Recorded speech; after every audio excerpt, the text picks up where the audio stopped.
Le tournoi des épées spirituelles n'a pas pu atteindre sa grande finale, car une situation imprévue a failli provoquer un véritable bain de sang.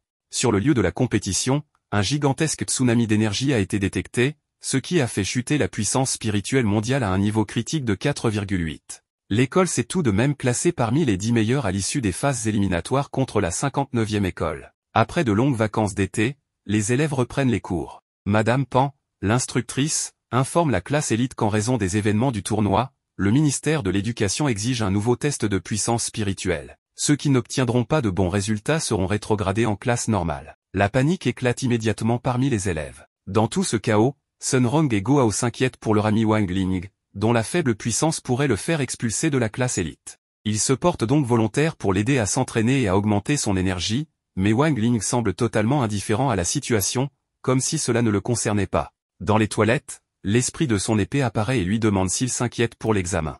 Mais Wang Ling explique que ces tests ne mesurent que le statut, pas la vraie puissance. Il ajoute toutefois que contenir toute son énergie ne sera pas chose facile. Go Hao apparaît soudainement derrière lui et lui propose son aide. Il lui explique alors qu'il a appris à créer de nouvelles pilules pendant les vacances, et que s'ils travaillent ensemble comme avant, ils peuvent en produire à temps pour le test. Ces pilules pourraient augmenter leur puissance spirituelle au maximum.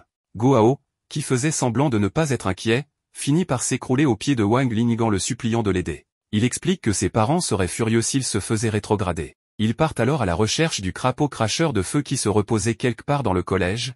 Ils ont besoin de sa puissance pour accélérer le processus de fabrication des pilules. Le jour du test arrive. L'instructeur explique que l'examen devait se faire avec l'aide du chien vert, mais celui-ci est introuvable, donc une autre méthode est utilisée. Les élèves doivent se tenir au centre d'une plateforme et concentrer toute leur énergie spirituelle. Plus leur énergie est élevée, plus un nuage noir apparaîtra au-dessus d'eux, puis un éclair s'abattra. Ceux qui survivent à la foudre sans exploser réussissent le test. Tout le monde panique, mais le professeur rassure, le champ de test est sécurisé et l'électricité est contrôlée. En cas d'accident, des professionnels de santé sont prêts à intervenir. Les élèves sont appelés classe par classe. Le premier à passer, un élève de première classe, se fait foudroyer dès le début et est évacué à l'hôpital. Sun Rong s'inquiète alors, elle n'a toujours pas vu Wang Ling sur place. Shen Chao la rassure, Go Hao était justement en train de le chercher, et leur classe est la dernière à passer. Pendant ce temps, au loin, on aperçoit la salle d'alchimie, celle de fabrication des pilules, qui est en pleine activité. Le chien vert était complètement épuisé après avoir utilisé son énergie de feu pour accélérer la fabrication des pilules. Go Hao explique à Wang Ling que ces pilules n'agissent que pendant 1 heure et qu'ils devront les prendre juste avant le test. Toute cette situation rappelle à Go un incident du semestre précédent, lorsqu'il avait eu un cours sur le raffinement et que son ami lui avait sauvé. C'est à partir de ce moment que leur amitié est née. Soudain, les deux entendent les pas de Madame Pan, l'instructrice, approchant dans le couloir. Pris de panique, Go Hao ne sait plus quoi faire. Calmement, Wang Ling s'approche avec un seau d'eau et le renverse sur eux deux. Lorsque Madame Pan entre dans la salle, elle découvre les deux garçons en train de sécher leurs vêtements. Furieuse, elle leur demande ce qu'ils faisaient là, à moitié nus, au lieu d'être à la zone d'examen. Le garçon explique alors qu'ils sont tombés dans la piscine et qu'ils séchaient simplement leur chemise. Mais Madame Pan remarque quelque chose à l'intérieur du four et s'en approche pour inspecter. Wang Ling fait discrètement un signe au chien vert, qui court vers l'instructrice et la submerge de l'échouille, la faisant tomber. Go Hao profite de ce chaos pour sortir discrètement les pilules du four. Madame Pan se débarrasse du chien à coups de pied, vérifie l'intérieur du four, et trouve uniquement des chaussettes de garçon. Finalement, elle leur ordonne de se rendre immédiatement à l'examen une fois leurs vêtements secs. Sur le chemin, Wang Ling demande où sont les pilules. Go Hao répond qu'il a déjà avalé les deux d'un coup. À cet instant, une immense énergie se dégage de son corps. Ses cheveux deviennent dorés, il se transforme littéralement en Super Saiyan. Son pouvoir est si intense que son corps commence à gonfler dangereusement. Wang Ling intervient en lui donnant une tape dans le dos, ce qui le fait dégonfler immédiatement, avant qu'il ne s'évanouisse. Go Hao est réveillé par ses amis sur le terrain d'examen. On lui annonce qu'il est le prochain à passer. Il se rend sur la plateforme, inquiet, cela fait déjà plus d'1 heure, et l'effet des pilules a disparu. Déçu, il concentre quand même son énergie et reçoit la foudre, mais à la surprise générale, il ne subit aucun dommage. Il est réussi. On comprend alors que la tape de Wang Ling avait modifié quelque chose en lui, rendant son corps résistant à l'électricité. Vient le tour de Wang Ling. Avant d'entrer, son instructeur lui remet un casque de protection, car sa puissance spirituelle, officiellement très faible, pourrait entraîner de graves blessures. Il se concentre, et une énorme nuée noire envahit rapidement le ciel, provoquant une panne d'électricité dans toute la région à cause de la surtension. L'instructeur tente de couper le système avec l'aide d'autres élèves, sans succès. Pendant ce temps, dans une station spatiale, les scientifiques constatent une nouvelle chute de la puissance spirituelle mondiale, cette fois à 4,7. Wang Ling lance alors son épée spirituelle à Sun Rong, qui entre avec lui dans un anneau temporel. Il lui explique que son épée en bois est un excellent isolant, et qu'avec elle, elle peut stopper tout cela. Sun Rong frappe alors le champ d'énergie avec une telle force qu'elle le rompt, son attaque est si puissante qu'elle provoque des dégâts à plusieurs endroits du monde entier. Wang Ling est officiellement réussi au test, mais l'incident est classé comme un simple dysfonctionnement du système. Cependant, le coup porté par Sun Rong avec l'épée spirituelle était si puissant qu'il a ouvert une fissure dans l'espace. À travers cette faille, le monde des humains s'est relié à un autre monde. Et dans cet univers obscur, une silhouette inconnue, assise sur un trône, fait sa première apparition. Cet être d'un autre monde est l'empereur des démons. Il s'aperçoit qu'une faille a été créée entre l'abîme, son lieu de résidence, et le monde des humains. Il se rappelle avoir envoyé l'un des rois démons pour conquérir ce monde. Son serviteur lui confirme que le crapaud géant, également son disciple le plus féroce, avait été envoyé sur Terre il y a 3 années démoniaques. Jusqu'à présent, il ne l'avait toujours pas présenté au monde humain. L'empereur se demande alors ce qu'il a bien pu faire pendant tout ce temps. À ce moment-là, on voit le chien vert en train de se reposer, se faisant câliner par des élèves de sa classe. Le maître du crapaud trottant décide donc de se rendre lui-même dans le monde humain pour comprendre la situation actuelle. Le chien vert reçoit une notification lui annonçant la visite de son tuteur. Immédiatement, il décide d'aller chez Wang Ling, semblant terrifié par cette visite imminente. À l'école, la professeure Pan s'interroge sur les résultats de Wang Ling et envisage de lui rendre visite à domicile pour mieux comprendre son potentiel personnel. C'est alors qu'un portail s'ouvre au-dessus de l'école, et le maître du crapaud trottant arrive enfin dans le monde des humains. Le chien vert perçoit sa présence mais ignore ses messages. Son tuteur parvient tout de même à le localiser à l'aide d'un GPS particulièrement sinistre. L'esprit de l'épée de Wang Ling apparaît et demande au roi démon qui est son maître. Le chien répond alors que son tuteur est l'agrégateur de toute la sagesse du monde démoniaque, un être ayant vécu 1 million d'années, plus âgé que l'univers lui-même, devenu immortel. Pendant le dîner familial, le père de Ling explique qu'il prépare un nouveau sceau à poser sur son fils, car l'actuel rendait sa parole confuse. En fin de journée, le garçon est prêt pour recevoir ce nouveau sceau. Avec l'aide du crapaud trottant, son père commence le processus, le retrait de l'ancien sceau se déroule avec succès. Cependant, quand le roi démon implante le nouvel objet censé sceller l'énergie de Wang Ling, il le place à l'envers. Le résultat est immédiat, le garçon commence à parler une langue totalement incompréhensible. Le père, surpris, interroge le chien vert sur la position correcte. Celui-ci répond qu'il est daltonien, ce qui explique l'erreur. Une immense quantité d'énergie commence alors à émaner du corps de Wang Ling, et son père, impuissant, accepte ce qui semble être la fin de l'univers. Mais soudain, le crapaud trottant bondit sur le cou du protagoniste et avale toute cette puissance, devenant totalement épuisé. Pendant ce temps, le maître du roi démon laisse derrière lui une trace maléfique sur son chemin pour retrouver son élève fugitif. À la fin de cette journée, l'instructrice Pan arrive chez Wang Ling pour la visite à domicile. Le garçon surprend tout le monde en saluant sa professeure avec une voix forte et claire, parlant normalement. La professeure va droit au but, elle dit que les notes de son élève étaient faibles le semestre précédent, affirmant qu'il n'avait pas terminé tous ses devoirs de vacances, qu'il avait échoué à la pratique de raffinement de pilules, et qu'il ne montrait aucun intérêt pour ses études. Mais le garçon la contredit totalement en affirmant qu'il a bel et bien fait tous ses devoirs, qu'il a réussi le raffinement de pilules, et qu'il a même terminé en lançant un sort de réanimation, donnant vie à ses crayons et gommes. La professeure Pan est surprise par toute la dévotion de son élève, et le père du garçon en profite pour demander à sa femme de distraire la coordinatrice, le temps qu'il puisse retirer l'ancien sceau et en placer un nouveau. C'est ce qu'ils font, pendant que la mère de Wang Ling fait visiter toute la maison à la professeure, lui et le crapaud trottant essaient à nouveau de procéder à l'échange de sceaux, cette fois, avec succès. Le garçon recommence à parler normalement, avec son ton habituel. Mais maintenant, tous les appareils électroniques de la maison prennent vie. Wang Ling saisit alors le chien vert avec son arme énergétique et s'en sert pour contenir la magie présente dans les objets. Le crapaud trottant tire sur l'un d'eux et parvient ainsi à le neutraliser. À ce moment-là, la mère de Ling parle un peu de l'enfance de son fils à la professeure et dit qu'elle ne se soucie pas qu'il ait de bonnes notes ou non, l'important, c'est qu'il soit heureux tous les jours de sa vie. Après avoir immobilisé tous les objets animés, le nouveau sceau placé sur Ling commence à mal fonctionner, et craignant que cette énergie ne s'échappe à nouveau, le père du garçon demande au chien vert de dévorer l'énergie qui s'échappe de son fils. Mais le crapaud trottant est paralysé par la peur, car il a déjà utilisé beaucoup de son pouvoir. Son maître, à ce moment-là, parvient enfin à le localiser et arrive immédiatement à la maison du protagoniste. Le Seigneur suprême ouvre la porte, et au même instant, le père de Ling retire le sceau pour dissiper toute l'énergie qui s'échappait. Un immense rayon d'énergie jaillit alors du corps de Ling, frappant de plein fouet le maître du chien vert. Celui-ci est évaporé en quelques secondes, emportant même une partie de la montagne voisine dans l'explosion. À la fin de la soirée, l'instructrice Pan prend congé de la famille, en déclarant que désormais, elle ne jugera plus ses élèves uniquement sur leurs notes, mais aussi sur leur attitude et leur éducation. Pendant ce temps, le chien vert se réveille enfin après s'être évanoui pendant toute cette histoire. Il déclare vouloir rentrer chez lui, mais en se relevant, il aperçoit un morceau du bâton de son maître au sol, et il comprend enfin ce qui s'est passé. C'est un jour comme les autres à l'école. Le groupe d'amis discute d'un accident qui a eu lieu non loin de la ville, impliquant une puissante épéiste surnommée la tueuse numéro 1 au monde. En plus d'être extrêmement douée, elle était d'une grande beauté. Des rumeurs circulent disant qu'elle aurait survécu à l'accident et vivrait désormais dans les environs.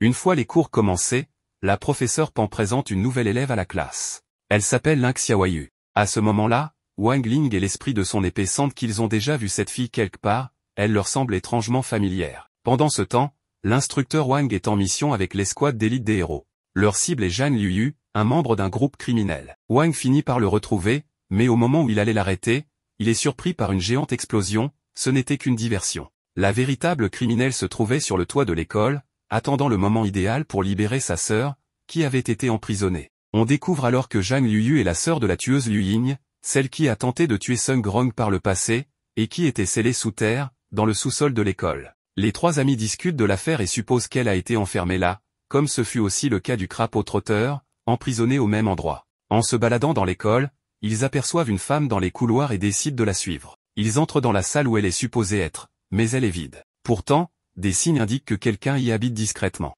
Wang Ling prévient ses amis que quelqu'un approche, et tous se cachent sous une table. C'est alors que la nouvelle élève entre dans la pièce. Elle commence à enlever son uniforme scolaire, et voyant cela, Shen Chao se cogne la tête contre la table et se fait repérer. En colère, la fille crie et traite les garçons de pervers, exigeant qu'ils quittent les lieux immédiatement. En tentant de s'expliquer, la fille leur lance un plumeau, qu'ils esquivent. Le projectile heurte une statue, dont la tête pivote sous l'impact, ce qui active un mécanisme secret. Les trois amis tombent alors dans un passage souterrain caché. Wang Ling, encore caché, sort de sa cachette et part à la recherche de ses amis. Pendant ce temps, les deux sœurs se retrouvent enfin. Liu Ying croit qu'elle va être libérée, mais Ling Xiaoyu lui annonce qu'elle est venue pour la tuer, car elle a échoué dans sa mission d'éliminer Sun Rong. Au milieu de ce conflit familial, des élèves surgissent à toute vitesse vers un énorme abîme. L'esprit de l'épée de Wang Ling ouvre un portail vers une pièce sécurisée, où tous tombent, désorientés, sans savoir où ils sont. Il réalise alors qu'il se trouve dans la cachette de la criminelle, et découvre un grand mur rempli d'indices. On comprend qu'autrefois, Liu Ying avait rencontré le professeur Wang lors d'une de ses missions, et qu'elle était tombée amoureuse de lui. Elle était devenue la chef de la faction de l'ombre, et menait une vie parfaite, jusqu'au jour de l'incident. Ce jour-là, elle fut aspirée dans un portail qui l'envoya dans le monde des démons, où elle resta prisonnière pendant 10 ans.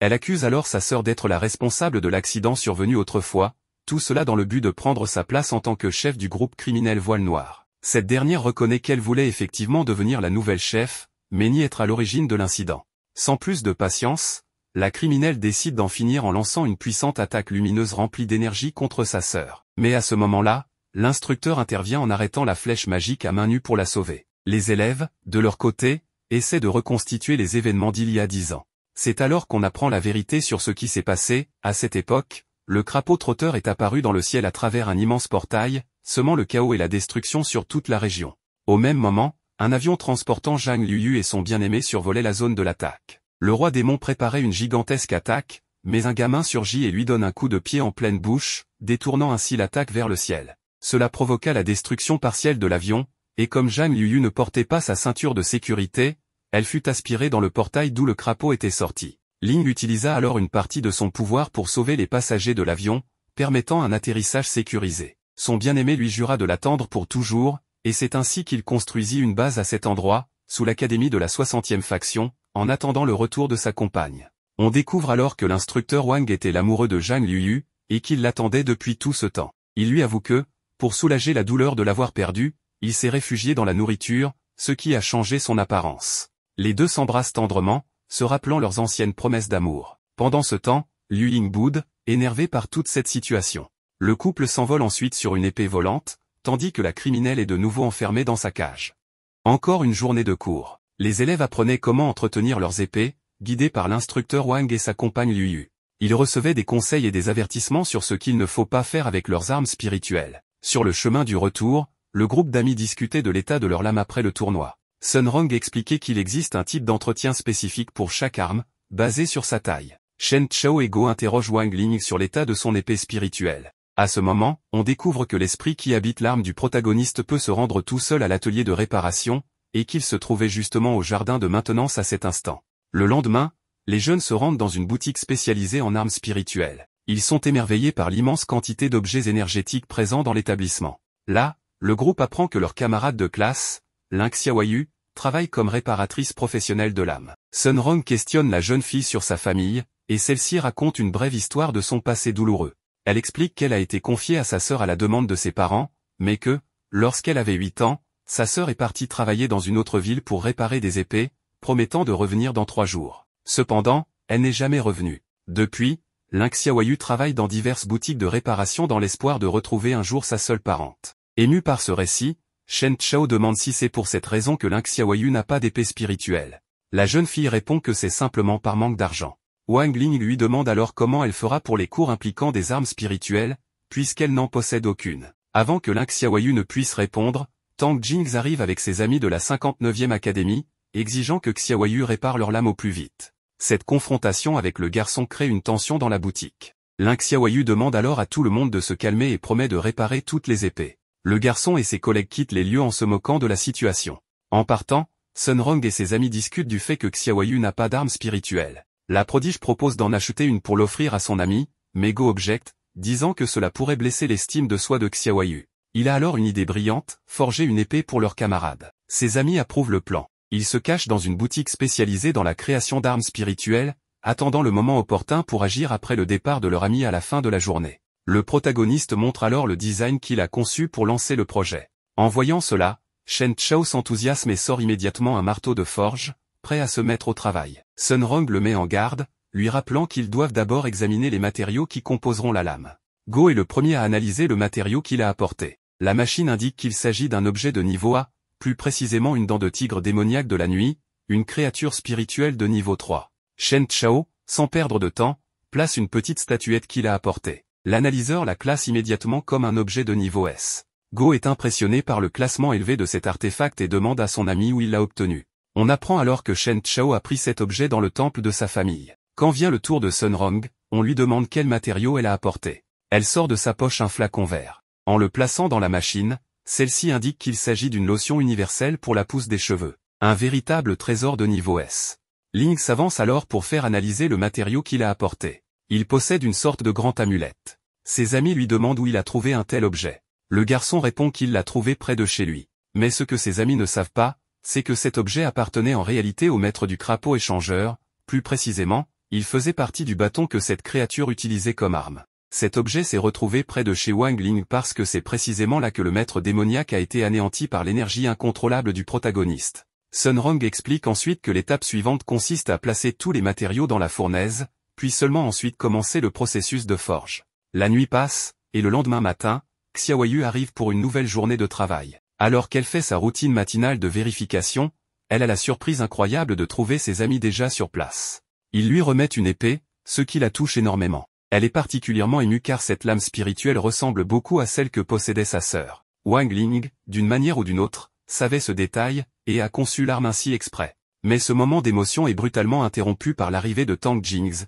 qui a fait réparer son épée par le gérant du magasin. Il ordonne à Xiaoyu, en tant qu'employé, de l'aider à tester son arme dans un terrain d'entraînement. La jeune fille obéit, car l'une des tâches des employés de l'établissement est justement de faire des tests avec les clients dans un environnement de combat simulé. Tang Jingz commence à manipuler son épée et, en quelques secondes, tranche un tronc d'arbre en deux comme s'il s'agissait de papier. Il enchaîne ensuite avec une tempête de neige glaciale en direction de Xiaoyu. Profitant de l'ouverture, le garçon fonce vers elle et assène un coup tranchant à sa nouvelle épée. Mais au moment où les deux armes s'entrechoquent, Tang Jingz ressent une sensation effrayante, il a l'impression d'être observé par des dizaines d'yeux autour de lui. Soudain, il se retrouve submergé par une immense puissance.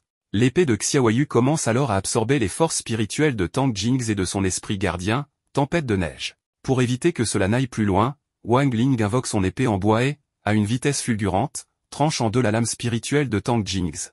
Personne ne se rend compte qu'il en est l'auteur. L'esprit gardien du protagoniste lui dit que son entretien est terminé et que les filles sont toutes pleines de passion. C'est alors qu'on découvre que la sœur de Xiaoyu fait partie des jeunes filles qui travaillent dans le jardin d'entretien. Par une nuit obscure, Xiaoyu se retrouve face à une fille dont le regard est empli de colère et de mépris. La jeune fille est en réalité possédée par l'esprit du maître du crapaud troqueur, furieux qu'on ait utilisé son anneau du chaos pour forger une simple épée. Il ouvre alors une fenêtre spirituelle afin de repérer l'humain qui a commis cette profanation, découvrant que c'est Sun Rong le responsable de la transformation de son arme. Pris d'une rage glaciale, il éclate de rire et jure de venger sa race démoniaque la nuit suivante. Le soir venu, Wang Ling et ses amis espionnent une scène entre deux élèves dans une salle de classe.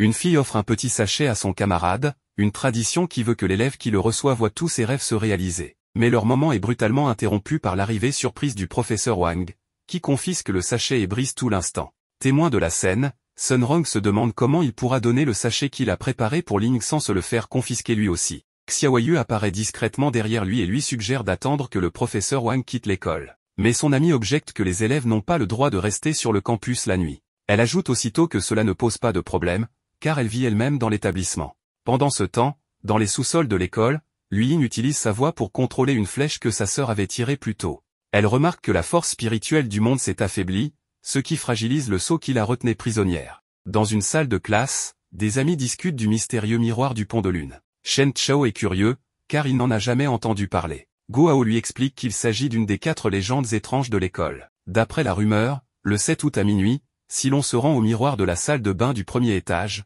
on peut y voir son avenir. Comme nous sommes le 6 août, de nombreux élèves pourraient tenter leur chance cette nuit. Guo Hao avertit que d'autres phénomènes surnaturels sont censés se produire cette nuit-là, comme une fille fantôme qui rit à minuit, une main mystérieuse sortant des toilettes, ou encore un ascenseur qui mènerait en enfer. Il conclut toutefois en disant que ce ne sont que des histoires pour faire peur aux élèves. Sun Rong entre alors dans la classe et frappe 3 fois sur la tête de Wang Ling avec une petite planche de bois avant de s'en aller. Ses amis comprennent cela comme un signe, elles souhaitent le retrouver sur le campus à minuit. Cette nuit-là, la jeune prodige l'attend avec impatience et se réjouit de voir qu'il a compris son message, jusqu'à ce qu'elle réalise qu'il est venu avec Guo Hao et Shen Chao. Son plan tombé à l'eau, le groupe décide tout de même de partir explorer l'école à la recherche des légendes spirituelles. Shen Chao, qui sursaute en croisant un chat dans le jardin, tente de faire le brave et s'avance seul dans les couloirs. Il tombe alors nez à nez avec Xiaoyu, ce qui lui provoque une énorme frayeur. Wang Ling explique qu'il a demandé à la jeune fille de servir de guide, puisqu'elle vit à l'école. Soudain, un rire maléfique retentit, suivi de violents tremblements dans toute la cour. Guo Hao pense qu'il s'agit de la fameuse fille fantôme qui rit à minuit, mais on découvre que c'est en réalité Lui Ying qui vient enfin de se libérer de sa prison souterraine. La criminelle parvient à ouvrir un immense trou dans le mur, d'où jaillit soudain une énorme quantité d'eau. C'est ainsi que la vilaine entame sa fuite. Pendant ce temps, Shen Chao et son ami se trouvent dans les toilettes des garçons lorsqu'ils entendent un bruit étrange provenant d'une des cabines. Le son bizarre est causé par Lui Ying, qui remonte par les canalisations du collège. Le passage qu'elle a ouvert donne directement sur les égouts de l'école. Guo Hao prend son courage à 2 mains et va vérifier l'origine du bruit. En ouvrant la porte, un puissant jet d'eau lui est projeté au visage, inondant une partie des toilettes. Shen Chao, témoin de cette scène étrange, est pris d'une telle peur que son âme semble quitter son corps, et il s'évanouit aussitôt. Son ami, ne comprenant pas ce qui vient de se passer, regarde en direction de la cabine et est horrifié de voir une main sortir lentement de la cuvette des toilettes. Terrifié, il pousse un cri et s'évanouit à son tour. Wang Ling arrive sur les lieux, alerté par le vacarme, et découvre ses amis inconscients. Il s'approche de la cabine pour comprendre ce qu'il s'y passe et tombe nez à nez avec Lui Ying. Sans dire un mot, il tire la chasse d'eau, forçant la criminelle à retourner dans les canalisations. Elle traverse ainsi tout le réseau de tuyaux avant de tomber dans une pièce cachée, où sa sœur se cachait depuis le début. Elle y découvre un vieil ascenseur et l'emprunte aussitôt. Le groupe d'amis se réunit dans une salle. Guo Hao et Shen Chao sont encore sans conscience. Wang Ling pose un seau sur leur front et explique qu'ils se réveilleront d'ici 1 heure. Sun Rong, perplexe, demande ce qui a bien pu leur arriver. Il répond alors que les toilettes fuyaient et qu'ils ont glissé juste à ce moment-là. Le gardien spirituel de Wang Ling apparaît pour annoncer que la chef de la faction des ombres tente une nouvelle fois de s'échapper. Sans dire un mot, Wang Ling quitte aussitôt la pièce. Dans l'ascenseur, Lui Ying, qui se rapproche de la surface, échafaude son plan de vengeance contre les héros, et contre sa sœur. Mais au moment où les portes de l'ascenseur s'ouvrent, Ling est déjà là, l'attendant de pied ferme. D'un simple geste de la main, il propulse la criminelle à une vitesse folle en direction du sous-sol de l'école. Peu après, Sun Rong et son ami entendent un bruit sourd et décident d'en découvrir la cause. En arrivant sur place, ils trouvent un grand cratère dans le sol. La jeune prodige s'interroge, serait-ce là l'ascenseur qui mène directement en enfer? Xiaoyu déclare alors qu'il part aux toilettes, tandis que le gardien spirituel de Wang Ling s'interroge, que prépare encore ce démon? Wang Ling rassure son protecteur, rien ne se passera sous sa surveillance. Au même moment, le maître du crapaud troqueur révèle son intention d'ouvrir un portail vers le monde démoniaque à minuit. Il veut y envoyer Sun Rong, en représailles pour les crimes de ses ancêtres qui ont tué des démons à travers les siècles. Lü Ying parvient à remonter à la surface via une fontaine et aperçoit ses cibles marchant dans la cour de l'école. Tapie dans l'ombre, elle attend le moment opportun pour frapper. Plus loin, Sun Rong se trouve face au miroir magique avec Wang Ling. Elle lui confie qu'à minuit, ce miroir pourrait montrer l'avenir à quiconque s'y regarde. Mais alors que Wang Ling observe son reflet, il aperçoit la criminelle les espionnant derrière une statue. Au moment où Sun Rong s'apprête à offrir son petit sachet, le héros est soudain frappé en plein visage par Xiaoyu. Ce dernier révèle alors son vrai visage démoniaque à travers le miroir. Wang Ling tente de riposter, mais il est paralysé par l'énergie négative de l'entité. La lune prend une teinte rouge sang tandis que le portail vers le monde des démons s'ouvre lentement. Le monstre réussit à ouvrir le passage et s'apprête à y envoyer Sun Rong, mais Lü Ying intervient brusquement, proclamant que cette fille est sa proie. Wang Ling réagit aussitôt et sauve son ami, déclarant qu'il ne laissera plus jamais cela arriver. D'un geste vif, Lü Ying frappe Xiaoyu, extirpant le démon de son corps. L'entité est aussitôt aspirée vers le monde démoniaque, brisant le miroir en 1000 morceaux et détruisant le portail. Pour conclure le combat, Wang Ling assène un puissant coup de poing au visage de la criminelle, l'envoyant valser à une vitesse folle. C'est alors qu'il comprend que tout ce que son ami voulait, depuis le début, c'était simplement lui offrir un sachet. À la station spatiale des héros, tous les dirigeants mondiaux sont réunis pour discuter de la panne d'énergie mondiale et de ses conséquences sur la sécurité des habitants. Cependant, la transmission est soudainement coupée, mettant fin à la discussion de manière inattendue. Sur Terre, Wang Ling est en train d'écouter un chat vocal lorsque Guo l'informe que le père de Shen Chao est en train de punir son fils devant toute l'école. En arrivant sur place, Shen Chao est interrogé sur les raisons pour lesquelles il a donné son énergie à une créature spirituelle. Il explique que cette gardienne faisait des diffusions en direct pour collecter des fonds afin de sauver son maître, gravement blessé. Son père juge cette action comme positive, considérant qu'il a agi pour aider autrui et honorer le nom de la famille. Il félicite donc son fils, mais avant de partir, il lui demande des nouvelles de la langue du chien céleste, un trésor familial. C'est alors qu'on découvre que Shen Chao a offert cet objet précieux à la créature spirituelle pour l'aider davantage. En l'apprenant, son père entre dans une colère noire et tente de l'attaquer avec sa lance, ne réussissant qu'à trancher son téléphone en deux. Après cette confrontation, les amis de Shen Chao se promènent dans les couloirs de l'école et se demandent pourquoi il agit de manière aussi étrange. Xiaoyu avance une théorie. Shen Chao serait peut-être sous l'emprise d'un démon qui draine son énergie via les dons effectués en ligne, puisqu'il est possible de transférer son pouvoir par Internet. C'est alors que le groupe entend des rires provenant de la salle informatique. En y entrant, il retrouve Shen Chao en train de regarder à nouveau le live de la créature spirituelle. Inquiet, ses amis cherchent un moyen d'annuler le sort qui le vide de son énergie et le rend presque méconnaissable. Guo propose une solution, il présente sa bête spirituelle numérique, Trojan, et envoie un virus dans l'ordinateur de la créature. Celle-ci détecte immédiatement la menace et contre-attaque avec son propre démon, détruisant le virus en quelques secondes. Guo est anéanti par la perte de son compagnon digital. Sun Rong se souvient alors d'une ancienne technique de manipulation mentale enseignée par l'instructeur Wang. Sun Rong décide d'utiliser cette méthode pour influencer positivement Shen Chao. Elle lui offre une boisson, condition nécessaire pour que le sort fonctionne, place sa main sur son estomac et exécute la technique, lui demandant ensuite de rentrer chez lui pour se reposer. Alors qu'il s'apprête à partir, la créature spirituelle renard le rappelle, car sa popularité en ligne est en baisse. Elle joue avec ses émotions, prétendant avoir besoin de lui pour être heureuse. Touché par ses paroles, Shen Chao parvient à briser le sort que Sun Rong avait lancé, laissant ses amis sous le choc. Il retourne aussitôt à la diffusion en direct et fait don de 4 téléviseurs alimentés par de l'énergie spirituelle. C'est alors que l'on découvre que le maître du renard n'est autre que le démon que Wang Ling avait autrefois anéanti grâce à son incroyable pouvoir. Ce démon est également le mentor du fameux crapaud trotteur. La gardienne, de son côté, accumule toutes les récompenses reçues pour ramener le corps physique de son supérieur. Le groupe d'amis, ne sachant plus quoi faire, reçoit la visite du père de Shen Chao, totalement furieux face à cette situation. Pour en finir une bonne fois pour toutes, le père de Shen Chao détruit l'écran qui diffusait le live en le coupant en deux. Son fils, paniqué, déclare alors qu'il va partir dans une autre dimension. Il connecte son corps à un câble qui lui permet de projeter son esprit dans le monde cybernétique digital. Shen Chao traverse alors plusieurs serveurs jusqu'à retrouver sa bien-aimée. C'est à ce moment-là que la véritable nature de renard est révélée, il s'agit d'un démon hideux qui avait modifié son apparence afin de récolter toute l'énergie nécessaire pour soigner son maître. Shen Chao tente de l'attaquer, mais étant un esprit, il est incapable de blesser un corps physique. Le démon tente alors d'aspirer l'âme du garçon à l'aide d'un aspirateur énergétique. Alors que tout semble perdu, Ling parvient à asséner un coup au monstre grâce à son poing, qui traverse l'espace cybernétique pour sauver l'esprit de son ami et le ramener dans son corps. À la fin de la journée, un reportage annonce que le héros Zouyi a réussi à capturer toute l'énergie que le démon avait accumulée. Il met en garde tout le monde contre les dangers liés au transfert de puissance spirituelle via Internet. Shen Chao a bien failli perdre son âme. Dans la maison du clan Sun, le père de famille est au téléphone avec un vieil ami, espérant qu'il puisse l'aider avec 200 millions d'énergie spirituelle pour payer une partie des dettes de son entreprise. Cependant, il ne reçoit aucun soutien et est complètement bouleversé par cette situation.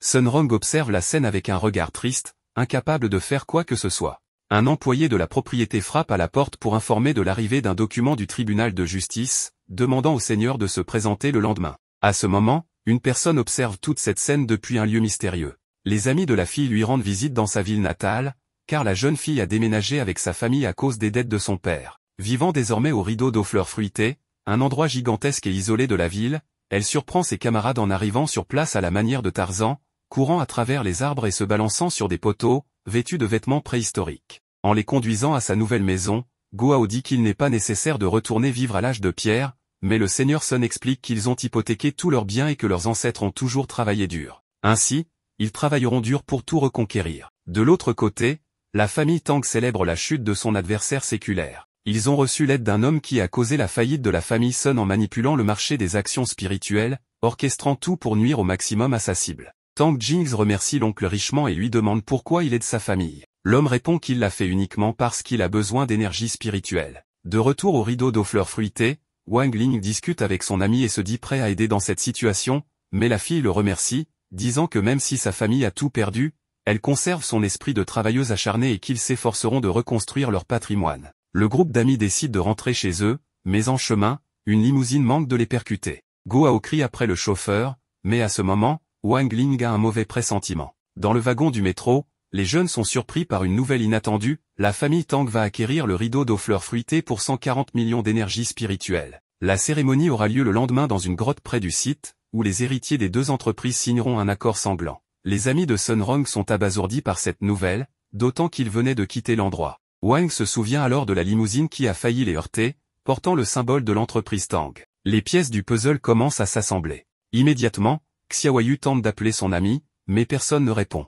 Guo émet l'hypothèse qu'elle pourrait être forcée à faire cela. Le jour de la cérémonie arrive, et la famille se réunit pour entamer le processus d'acquisition de la montagne. Pendant ce temps, Yisha Bei cartographie la zone et repère l'arrivée de certaines personnes. On observe que Wang Ling et ses amis préparent leurs épées spirituelles, prêts à entrer sur le lieu de la rencontre. À cet instant, ils sont surpris par l'un des camarades de Tang, qui a également participé au tournoi spirituel. Le garçon monte la garde et n'a pas l'intention de laisser passer qui que ce soit. Rapidement, Shen Chao se précipite vers son adversaire avec sa lame, provoquant un grand impact dans toute la forêt. Guo et son ami sont complètement immobilisés par les toiles énergétiques de Yisha Bei. Les garçons tentent de se libérer, mais n'y parviennent pas. Alors qu'ils sont sur le point d'être attaqués, Xiaoyu invoque plusieurs papillons spirituels avec son épée, qui coupe la magie de paralysie. Les garçons reprennent leur duel, tandis que les filles combattent au sommet des arbres. Profitant de l'occasion, Wang Ling court vers la cérémonie pour empêcher son ami de faire cela. Au moment culminant de l'événement, on leur ordonne de signer le document avec un pacte de sang. Tang Jing se mord le doigt et laisse sa marque sur le papier, ne restant plus qu'à Sun Rong de signer pour que tout se concrétise. À cet instant, le protagoniste attrape le bras de son ami et l'emmène loin de cet endroit, laissant tout le monde sans explication. Après une bataille acharnée, ses amis parviennent également à arriver sur place, mais ils sont tous surpris par la fille prodige, qui affirme qu'elle fait cela de son propre gré. Elle explique qu'après le départ de ses camarades la veille, le chef de la famille Tang a proposé d'acheter le rideau d'eau fleurs fruitées, mais elle a immédiatement refusé, disant que peu importe le temps qu'il faudrait pour récupérer leurs biens, elle ne ferait jamais d'accord avec lui. Ses parents, en revanche, lui ont expliqué qu'il pourrait falloir des siècles pour se stabiliser et que cette proposition pourrait sauver leur vie. En entendant cela, la jeune fille accepte la proposition pour le bien de sa famille. Après avoir appris toute l'histoire, le groupe d'amis se dirige vers la sortie, et Sun Rong retourne chez elle. À cet instant, Wang Ling porte son ami, puis entre dans l'endroit où se trouve la cascade et commence rapidement à tirer quelque chose de l'intérieur. Ses amis, ne comprenant rien, s'approchent. Wang Ling remarque qu'une créature cachée, appelée le ver de l'étoile, un terrible démon souterrain qui aspire l'énergie spirituelle de la Terre, est à l'origine de la faillite de la famille Sun, car il drainait toute la puissance que cet endroit produisait. À ce moment, on découvre que l'homme mystérieux d'avant était à l'intérieur du démon, contrôlant toutes ses fonctions. Avec l'aide de ses amis, Wang Ling parvient à extraire ce parasite de l'endroit. Instantanément, le ver entre en collapse et explose avec l'homme mystérieux. L'énergie spirituelle volée retourne à la famille Sun. La fille prodige, qui était sur le point de signer l'accord sanglant, est surprise par l'un de ses employés, qui annonce que les actions de la famille sont remontées au sommet. Ensuite, le héros Zui apparaît à la cérémonie avec son escouade, avertissant qu'il y a eu une manipulation d'énergie spirituelle par la famille Tang. À l'Assemblée de l'art de l'épée spirituelle Songhai, les étudiants sont invités à participer à l'événement afin de démontrer leurs compétences avec leur puissante lame. Le présentateur présente alors les juges du programme, le premier étant le héros Zui, suivi de l'instructeur de la 59e académie, et enfin le célèbre duoling Yuan et Anse, deux filles qui croient en l'existence de l'art et de la beauté au cœur du combat. Le commentateur révèle ensuite que l'organisateur a préparé des prix pour les spectateurs. Le premier est un billet pour Force Skyloop, une incroyable station spatiale. Eh bien, le programme a commencé, le premier participant présenté est Sun Rong. Cependant, à ce même moment, nous remarquons que l'homme mystérieux regardait aussi la transmission. La fille monte sur scène, on lui demande ce qu'elle va présenter, la fille prodige répond alors qu'elle va exécuter la compétence ancestrale épée du soleil, danse de l'océan. La jeune fille commence alors ses mouvements dans un rythme qui contrôle plus d'une douzaine d'épées autour d'elle, et ses lames s'élèvent dans les airs. L'homme mystérieux réagit, il exécute une commande sur son ordinateur afin de perturber l'arme spirituelle de la fille. Wang Ling, qui était dans le public avec ses amis, remarque quelque chose d'étrange, et au même instant, les épées tombent sur un instructeur, qui est rapidement sauvé par le prof Wang. Certaines armes tentent aussi d'atteindre le héros, mais il esquive en souriant, et bien qu'il soit presque touché par l'attaque, il parvient à l'éviter. Elle reçoit un avertissement du jury et peut être jugée par tout le public et les spectateurs. La fille sort déçue, mais est réconfortée par ses amis qui lui disent qu'elle n'est pas responsable des erreurs survenues. Le commentateur annonce le prochain participant, une présentation en duo, Shen Chao et Go Hao montent sur scène, prêts à montrer leur numéro grandiose. Les garçons vont démontrer comment attraper une épée les yeux bandés, et le public devient fou avec cette annonce.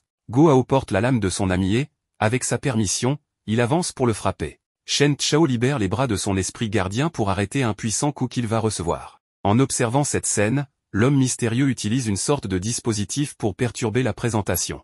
L'attaque avec l'épée est réalisée, le jeune essaie de l'attraper, mais il rate le timing de la défense et est donc directement touché à la tête, provoquant même un saignement, mais il semble ne rien sentir comme impact. Son ami remercie alors tout le monde et déforme toute la présentation en disant que c'était la démonstration de Shen Chao et de sa tête de fer. Les deux sont applaudis et quittent rapidement la scène. À la station spatiale, les agents constatent que le nombre de spectateurs en ligne a dépassé 1 million, dépassant l'indice d'énergie spirituelle sur la plateforme. D'une certaine manière, les présentations qui tournaient mal ont attiré davantage l'attention du public. Le commentateur monte sur scène pour annoncer le prochain candidat, Yisha, élève de la 59e académie, qui démontre à tous sa capacité à contrôler des épées spirituelles, manipulant des milliers de lames autour d'elle avec l'aide de son corps. Tout le monde applaudit, et la dernière participante de l'événement est déclarée, elle s'appelle Ling Xiaoyu, étudiante de la 60e académie. La fille exécute une danse au rythme délicat dans un champ vert et, avec quelques pas, parvient à manipuler la nature à son avantage en utilisant son épée fluorescente,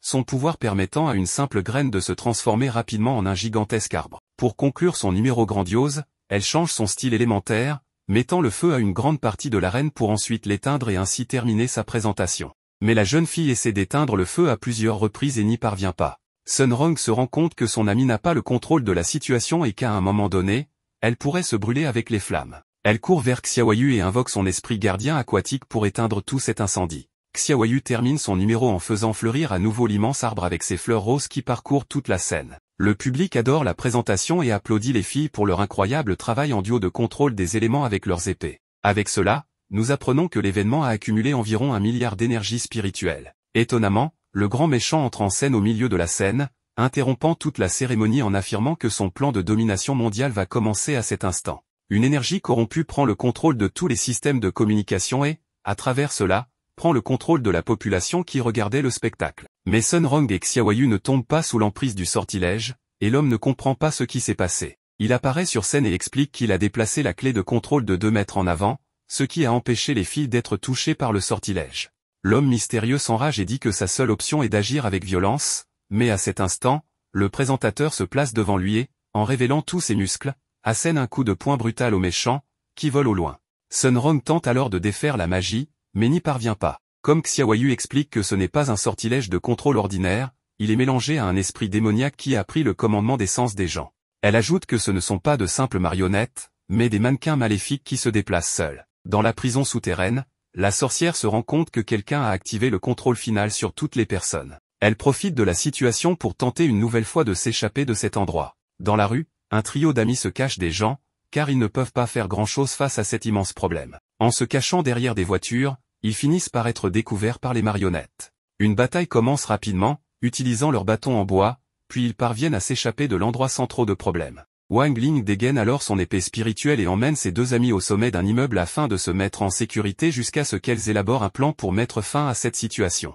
Alors qu'elles discutaient de ce qu'elles allaient faire, quelque chose est lancé sur la tête de Sun Rong, et en regardant vers la rue, elle remarque une foule de personnes envahissant tout l'espace. Bizarrement, ils ont formé une sorte d'échelle humaine pour atteindre la fille. Au loin, on remarque que Shen Chao lui aussi est contrôlé, et en concentrant son énergie dans ses pieds, le garçon court à une vitesse incroyable, repoussant tous ceux qui se trouvent sur son chemin et escaladant l'immeuble. Dans les airs, Shen Chao crie qu'il aime Sun Rong, mais elle répond qu'elle ne l'aime pas, ce qui fait perdre au jeune homme son seau de contrôle, et il tombe face contre terre. Le groupe comprend alors que la seule façon d'annuler ce contrôle définitif est que la fille prodige blesse les sentiments de toutes les personnes en disant qu'elle ne ressent rien pour elle. Du haut de l'immeuble, elle crie qu'elle se fiche de chacun d'eux, et immédiatement, le seau sur leur tête est détruit, les ramenant à la normale. Rapidement, Shen Chao, observant la situation, affirme qu'il y a encore beaucoup de personnes contrôlées et que crier pour quelques-unes ne suffira pas à inverser la situation. Il décide de faire une transmission avec son téléphone portable, de cette manière, tout le monde serait libéré du contrôle. Dans son idée, il parle tout de suite, remarquant que son téléphone n'avait pas de signal. Au loin, le groupe repère une tour de transmission et se prépare à s'y rendre, mais ce qu'il n'attendait pas, c'est que la chef criminelle était déjà sur place.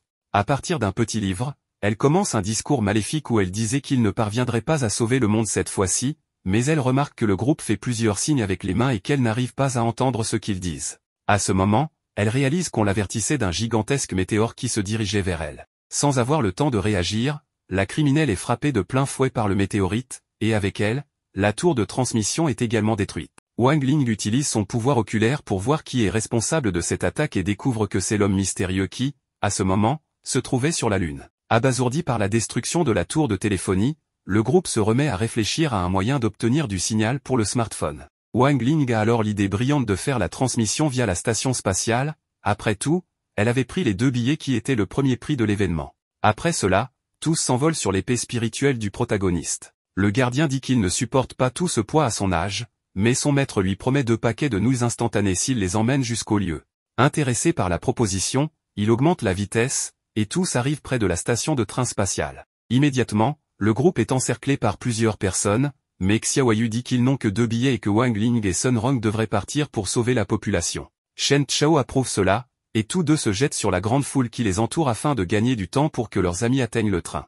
Le duo court alors et entre dans le wagon qui les mènera à la station spatiale. Seul à cet endroit, le protagoniste dit à son ami qu'il veut lui dire quelque chose, mais il ne sait pas si c'est le bon moment. La fille répond que ce n'est pas un problème, elle est prête à écouter ce qu'il a à dire. Il commente alors qu'en raison de la catastrophe dans une grande partie du monde, il n'y avait personne pour vérifier les billets d'entrée du train, donc leurs amis auraient pu venir avec eux sans aucun problème. La fille est consternée, car elle pensait qu'il s'agissait de quelque chose de romantique ou de vraiment important, mais elle réalise en même temps qu'ils ont fait une erreur en ne prenant pas leurs collègues avec eux. Lorsqu'ils arrivent enfin à la station spatiale, Wang Ling établit toute la connexion pour que son ami commence la transmission, et devant la Terre et tous ses habitants, elle se présente et dit qu'elle s'est toujours considérée comme le centre de l'univers. Après tout, elle est née dans une famille qui avait tout ce qu'elle désirait. Mais cela a changé lorsqu'elle a commencé à étudier au collège de la 59e Académie. À cet endroit, elle a réalisé qu'elle n'était rien de ce qu'elle pensait être. Elle s'est inscrite à l'événement pour attirer à nouveau l'attention de sa famille et de ses amis, et ironiquement, elle a réussi à attirer l'attention du monde entier d'un seul coup. Mais à ce moment, elle voulait seulement être remarquée par un seul homme. En entendant ce message, tout le monde commence à pleurer, et ainsi leurs seaux sont complètement détruits. Xiaoyu et Shen Chao remarquent que la mission est terminée avec succès, mais un problème plus grave approche de la Terre, un grand météore qui était contrôlé par l'homme mystérieux, qui, finalement, révèle sa véritable forme en se transformant en un serpent démoniaque qui prévoyait de faire exploser tout le monde des humains. Wang Ling remarque la peur dans les yeux de Sun Rong, dit qu'il va régler ça, et ainsi, il lance son épée vers le gigantesque météorite, le faisant exploser en milliers de morceaux, sauvant la Terre et terminant cette journée avec une magnifique pluie de météores. Les élèves d'élite de la 60e faction participent à une visite de l'entreprise d'animation BP Animation, spécialisée dans la création d'animation, d'art 3D, de photographie et bien plus encore. Le groupe d'amis est impressionné par la variété des œuvres créées par le studio. En franchissant les portes principales, ils découvrent le quotidien stressant et agité des animateurs et dessinateurs. Au fond de la vaste salle remplie d'ordinateurs, une jeune femme, désespérée, essaie de passer un appel téléphonique. C'est la productrice de l'entreprise. Perdue, elle s'adresse à Tang, le guide des élèves, pour lui annoncer que le directeur du studio a disparu. En apprenant la nouvelle, Tang panique, le directeur doit intervenir en direct dans quelques minutes. Il demande aussitôt à la productrice de le chercher, mais celle-ci lui répond qu'elle doit rester pour gérer la production. C'est alors que Tang a une idée brillante, confier aux élèves de la secte le rôle de directeur temporaire. Shen Chao est euphorique à cette annonce, mais la productrice n'est pas convaincue. Après tout, aucun d'eux n'a d'expérience en animation, et cela pourrait tourner au désastre. Tang la rassure, la majorité des projets sont presque achevés, donc rien de grave ne peut arriver. Les autres employés, bien que réticents à cette décision, finissent par l'accepter. Le chef explique que la mission du directeur est de superviser le travail des dessinateurs et de choisir les animateurs les plus compétents pour le projet. Dès les premières minutes dans son nouveau rôle, Shen Chao agace un dessinateur par ses remarques sur son animation, qu'il juge peu fluide à cause d'un faible nombre de EPC. Pour montrer son potentiel, Shen Chao utilise la technique de l'explosion du foie, une capacité puissante qui enveloppe son corps d'une aura dorée et fait bouger sa plume toute seule, une compétence proche de celle d'une pilule dorée. Sun Rong, impressionné, demande s'il ne serait pas plus simple de toujours dessiner ainsi. Tang lui répond que cette technique provoque une douleur intense au foie et, utilisée trop souvent, peut mener à l'hôpital. Le dessinateur, déjà à bout,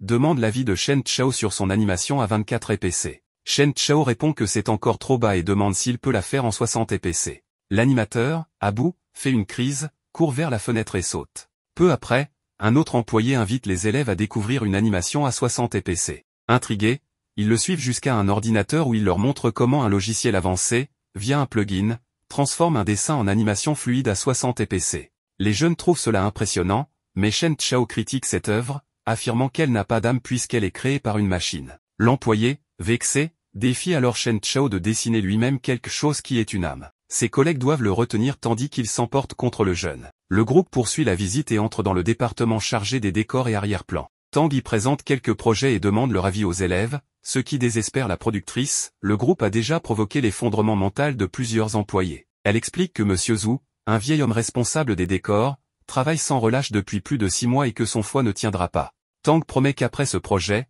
Zhu pourra rentrer chez lui et enfin se marier. Le vieil homme acquiesce, reconnaissant.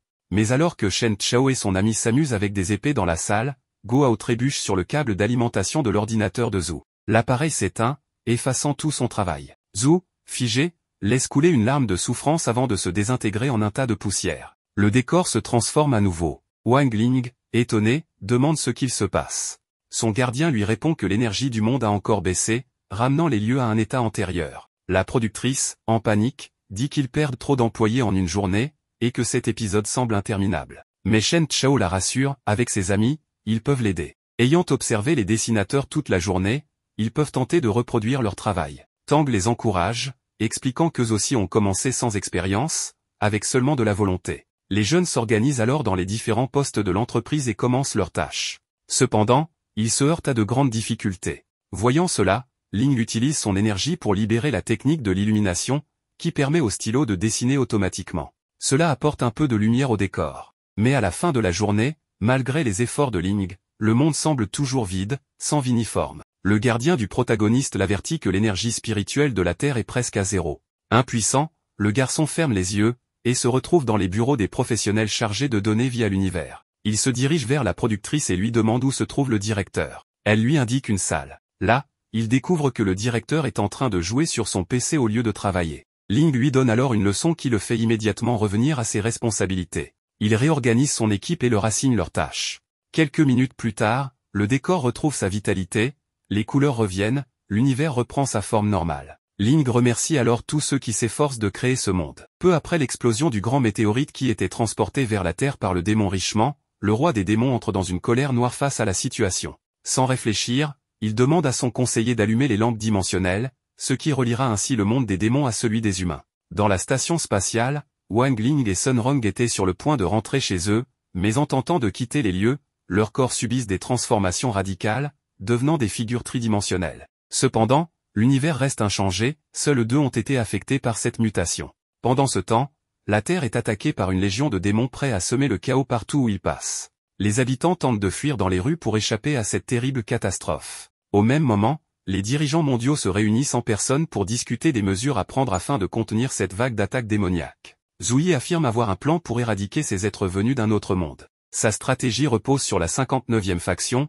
là où se trouve le portail d'où les créatures sont libérées. En utilisant le dispositif de test des élèves, un utilisateur pourrait invoquer un énorme éclair à cet endroit, éliminant tous les monstres. Cependant, il explique qu'ils auront besoin d'une personne possédant une énergie spirituelle immense. Dans ce cas, ce serait le professionnel numéro 1 du monde, mais il n'était pas présent à la réunion. Dans la station spatiale, Wang Ling et Sun Rong essaient toujours de quitter les lieux. On comprend qu'ils sont piégés dans une boucle spatiale. La jeune fille demande comment sortir de cette situation, et le garçon répond que seul son esprit gardien peut les en libérer, en brisant le mur dimensionnel. Pendant ce temps, l'épée est encore en train de retourner auprès de son maître, car il a été projeté à une distance absurde pour détruire le grand météore. Dans le monde des démons, le maître du crapaud trotteur explique à son supérieur qu'il a enfermé leur plus grande menace dans une dimension spatiale grâce à son saut tridimensionnel. Ainsi, personne ne pourra sortir de cet endroit. Sur Terre, une terrible bataille entre humains et démons fait rage. Le héros Zhu Yi tente de contenir une partie des attaques tout en attirant l'attention des créatures pour permettre aux habitants de s'échapper en sécurité. Toujours prisonnier de la station spatiale, Ling parvient à accéder au panneau de contrôle de l'endroit. En ajustant les paramètres, il réussit à augmenter les caractéristiques corporelles et à retirer la limite de fréquence d'image de son corps et de celui de son ami. Pendant ce temps, les monstres encerclent les humains dans la cour de la 49e faction. Les dirigeants mondiaux mettent alors leur plan à exécution. L'un d'eux se positionne au centre de la structure de test, et une nuée noire commence à se former sur place, libérant une pluie de foudre couvrant une immense zone. Les héros de l'élite soutiennent leur maître, amplifiant encore le pouvoir des éclairs, ce qui permet d'abattre tous les démons présents dans les environs. Mais la célébration est de courte durée. Un portail s'ouvre dans le ciel de la ville, et un immense météore en sort. Le leader mondial concentre à nouveau toutes ses forces et tente de stopper cette nouvelle menace à main nue. À ce moment précis, le roi des démons, observant la scène, sourit, puis, d'un simple geste, invoque un autre météore sur le vieillard. Ce dernier ne résiste pas à l'énorme pression et est écrasé sous le poids des météores. On découvre alors qu'il n'y a pas eu que 2 météores invoqués, mais une multitude, surgissant de portails ouverts dans le ciel de la ville, causant une gigantesque vague de destruction à travers toute la planète. Des démons en sortent également, aidant à propager le chaos. De retour à la station spatiale, les deux jeunes observent la destruction de la planète. Le garçon prend un miroir et demande à Sun Rong d'en tenir un autre pour surcharger la carte graphique avec plusieurs mouvements répétitifs. Le protagoniste demande aussi à son ami d'invoquer son épée gardienne afin qu'il puisse utiliser les particules qu'elle contient. À cet instant, le sceau atteint sa limite de rendu et est détruit avec les lampes dimensionnelles qui les retenaient prisonniers. Rapidement, les deux étudiants retrouvent leur apparence réelle. Ling annonce à son ami qu'il doit sauver le monde. Elle tente de l'en dissuader en disant que, s'ils le font, tout le monde découvrira sa véritable identité. Mais il répond que cette fois, il n'y a pas d'autre choix, et part à une vitesse folle en direction de la Terre. En arrivant sur le champ de bataille, tous remarquent sa présence impressionnante, son corps entièrement entouré d'une aura dorée. Pourtant, alors qu'il s'apprête à entrer en action, une mystérieuse fille papillon apparaît à ses côtés. Elle lui dit quelque chose, et tous deux disparaissent, ne laissant derrière aucun symbole sur place. Dans un monde différent de celui des humains, où règne une race d'êtres ayant une apparence semblable à celle des terriens, un père tente d'apprendre à sa fille à maîtriser ses pouvoirs de papillon afin qu'elle puisse enfin déployer ses ailes et voler. Cependant, son entraînement est interrompu car les démons étaient en train d'envahir ce territoire, prêts à attaquer et à tout détruire sur leur passage. Le père de la fillette, comprenant la gravité de la situation, utilise immédiatement sa transformation puis ouvre une faille dimensionnelle, essayant au moins de sauver la vie de sa fille. La petite fille traverse l'espace-temps et est envoyée sur Terre. Cette nuit-là, une jeune gardienne la trouve au centre d'un grand symbole. C'était le véritable passé de Xiaoyu, qui à ce moment-là raconte toute la vérité à Wang Ling. Les deux voyageaient à travers une dimension en direction du monde des démons, avec l'intention de mettre fin à toute cette guerre. Sur Terre, les habitants sont surpris par une transmission en direct émise depuis la station spatiale, où Sun Rong dit à toute la population de ne pas abandonner. Ensemble, ils portaient un immense pouvoir capable de vaincre n'importe quoi. L'énergie qui habite chacun est capable de changer le cours de cette bataille douloureuse. En entendant le discours encourageant de la jeune prodige, les humains se rassemblent, quittent leur cachette, prêts à se battre et à défendre leur patrie. L'empereur des démons, entendant ces paroles, applaudit et déclare qu'elles représentent réellement les idéaux de la famille Sun. Mais tout cela n'était qu'une tentative ratée d'encouragement, car les démons possèdent une grande force physique. Après ces paroles, il envoie une horde de créatures maléfiques pour attaquer la station spatiale où se trouvait la jeune fille à bord avec quelques membres d'équipage. Arrivée dans le monde des démons, Xiaoyu confie Wang Ling au conseiller de l'empereur, affirmant qu'elle a accompli une partie de son plan et demande si la créature peut enfin libérer sa sœur qui était emprisonnée. Mais, d'un simple geste, il fait tomber la jeune fille à genoux, affirmant qu'il devrait avoir plus de respect. Après tout, ils sont face au roi des démons. L'être démoniaque tente de forcer Wang Ling à se mettre à genoux, mais n'y parvient pas. Le garçon tend alors la main, et immédiatement la créature est projetée au loin. L'empereur, voyant cette scène, est enthousiasmé, ce n'est pas n'importe qui le fait se lever de son trône. Le jeune homme demande au seigneur si, en le battant, la guerre prendrait fin. Le roi démon demande alors le nom de l'humain qui ose le défier. Wang Ling commence à se présenter, mais est rapidement interrompu par un puissant coup de poing chargé d'énergie lancé par son adversaire. Cependant, le jeune homme se défend en retenant l'énorme impact avec une seule de ses mains. Dans la station spatiale, Sun Rong reçoit l'aide de l'épée en bois. Le gardien du protagoniste dit à la jeune fille que son maître va bien et que celui qui l'affronte en ce moment aura de sérieux problèmes. Sur terre démoniaque, Wang Ling projette l'empereur au loin, le jetant au sol. La créature admet qu'elle a affronté des royaumes bien plus puissants que les humains, mais qu'elle n'a jamais vu quelqu'un avec une telle force. Le protagoniste dit alors qu'il a mal jugé l'humanité et que son arrogance sera la cause de sa défaite. Le démon, furieux, s'envole en affirmant qu'il est plus rapide, et le jeune homme le suit. Une incroyable bataille aérienne se déroule alors dans ce monde. Des coups à grande vitesse sont échangés dans les cieux. L'empereur parvient à asséner un coup de pied à Wang Ling, le projetant contre un immense rocher. Il concentre ensuite toute sa puissance et fonce sur le garçon, mais il est immédiatement arrêté lorsqu'il se fait saisir par les cornes, puis est tournoyé et projeté au loin, tombant de nouveau dans son château. Xiaoyu libère enfin sa sœur des griffes du démon. La créature se met à genoux devant le garçon, le suppliant de ne pas le détruire. À cet instant, le maître du crapaud troqueur apparaît dans son dos et se rappelle que sur la nuque du garçon se trouve un sceau, probablement son point faible. La créature retire le scellement et une énergie dorée entoure Wang Ling. En quelques secondes, tout son pouvoir est libéré, détruisant une bonne fois pour toutes tout le royaume des démons.